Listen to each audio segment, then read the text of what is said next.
La parole est à Michel Huneau. Merci, Monsieur le Président.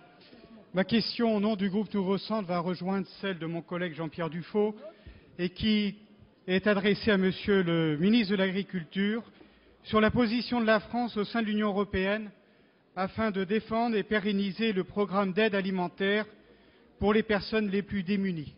Alors j'ai entendu, Monsieur le ministre, votre réponse. Vous savez qu'il s'agit là d'une aide importante de l'Europe envers des millions de nos concitoyens, puisqu'on évalue à 18 millions d'Européens ceux qui bénéficient de l'aide alimentaire.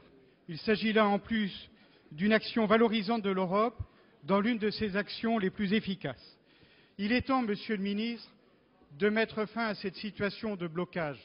Alors peu importe de savoir sur quel budget sera imputé le financement de cette aide alimentaire, que ce soit sur la politique agricole commune ou une autre, il est grand temps de sortir du blocage. C'est pourquoi, au nom du groupe du Nouveau Centre, en rendant un vibrant hommage à toutes les associations de bénévoles qui distribuent cette aide alimentaire, je souhaiterais que vous réaffirmiez la volonté du gouvernement de sortir de cette situation de blocage et faire en sorte de pérenniser cette aide de l'Union européenne envers les plus démunis. Je vous remercie. Monsieur le ministre de l'Agriculture, de l'Alimentation, de la Pêche. Monsieur le Président, Mesdames et Messieurs les députés, Monsieur le député Michel Huneau, je vous confirme que le gouvernement fera tout ce qui est en son pouvoir pour maintenir pour l'année 2012 et 2013, et au-delà pour les perspectives financières sur lesquelles nous travaillons avec Jean Leonetti, l'aide alimentaire pour les plus démunis en Europe. C'est une question de justice, c'est une question de vision de l'Europe qui a une dimension de solidarité à laquelle nous sommes profondément attachés. Alors ne nous le cachons pas, obtenir cette décision sera extrêmement difficile. Ce programme a été fondé en 1987, il reposait sur la distribution de stocks alimentaires. Les stocks alimentaires ayant disparu, il est devenu une aide financière. Cette aide financière a été attaquée en justice par un certain nombre d'États. La Cour de justice a tranché et a dit que l'aide était effectivement illégale. La Commission européenne, par la voix de Dacian Cioloș, à qui je tiens aussi à rendre hommage, a déposé un nouveau projet de texte législatif qui donne toute légitimité à cette aide alimentaire.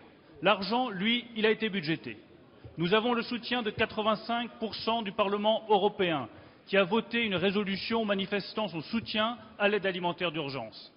Nous avons aujourd'hui 21 États sur 27, dont la France, qui est en tête sur cette négociation pour défendre l'aide alimentaire d'urgence.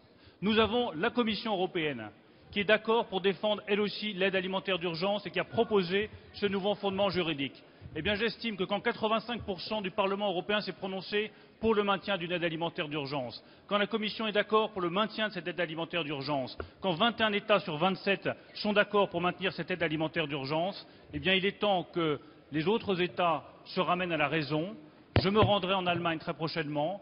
Je ferai le tour d'un certain nombre de pays européens. Je ne ménagerai aucun effort pour arriver à convaincre nos partenaires de lever leur opposition et permettre aux associations de faire correctement le travail qu'elles font avec tant de générosité et tant de cœur depuis des années.